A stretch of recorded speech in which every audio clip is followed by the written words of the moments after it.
Another great proof of the fact that Jesus Christ is God is Hebrews 1:8. But unto the Son he saith, Thy throne, O God, is forever and ever. So what is the Bible calling the Son there?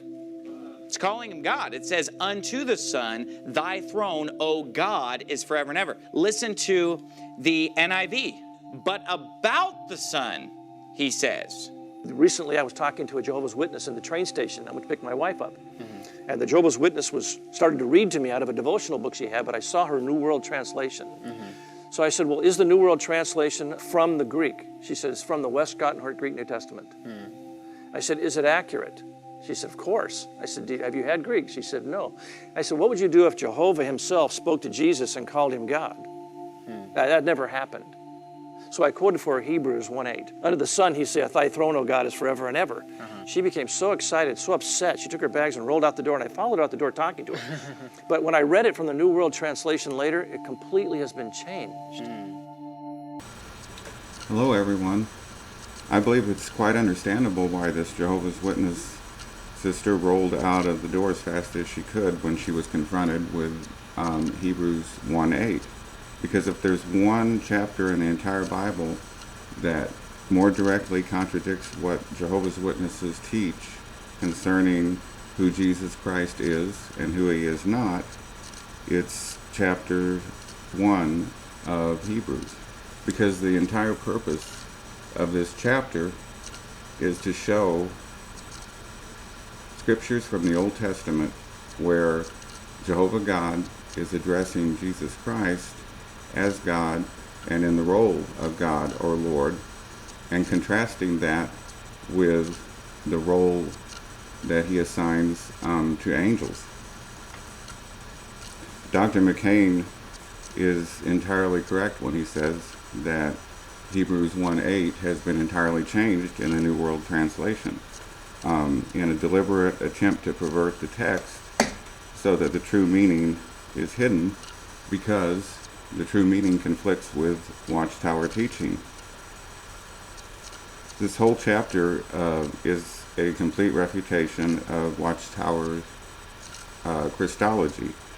And Christology is what the study of what the nature and work of Jesus Christ is. At some point, the New World Translation so-called translators realized that they had a big problem here with Hebrews 1:8. In the NIV, it reads, but about the Son, he says, your throne, O God, will last forever and ever, and righteousness will be the scepter of your kingdom. So it has the Father addressing the Son as God. Well, the New World Translation translators came up with an ingenious way to pervert the meaning of that text, just simply by switching the word order around. Instead of saying, your throne, O God, is forever and ever, they just changed the order of the words and said, God is your throne forever and ever. So, again, this is not apostate literature. This is right off of the jw.org website of the 2013 revision of the New World Translation. So very, very clever. Just change the order of 4 words around, and most people won't even notice. However, if we continue in Hebrews chapter 1 and go on to verse 10, where God, again, is speaking, Jehovah God is speaking in verse 10 about the Son. This one they couldn't change around because there's just too many words. It's too long a statement. Hebrews 1, verse 10. And, quotation marks, God speaking, Jehovah God speaking, at the beginning, O Lord, you laid the foundations of the earth, and the heavens are the works of your hands. So again, just as in chapter 8, he's speaking about the Son. At the beginning, O Lord, you laid the foundations of the earth. So that one was too complicated, too many words to switch around, so they just let that one be.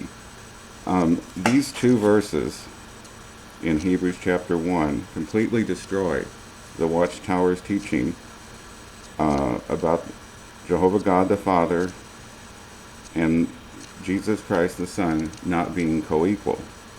So let's listen to this very interesting clip from an interview with Dr. James White, a Hebrew and Greek scholar who also teaches Hebrew and Greek, where he describes how the New World Translation subtly perverts the text of God's Word in the places where it disagrees with the Watchtower's teachings. I think entire Bible translations exist today to change God's Word. But could they have but they're existed obvious, back they're then clear. also? If there are people today who are putting out something like the New World Translation, which is clearly a perversion of God's Word, do you agree? Yep. Okay.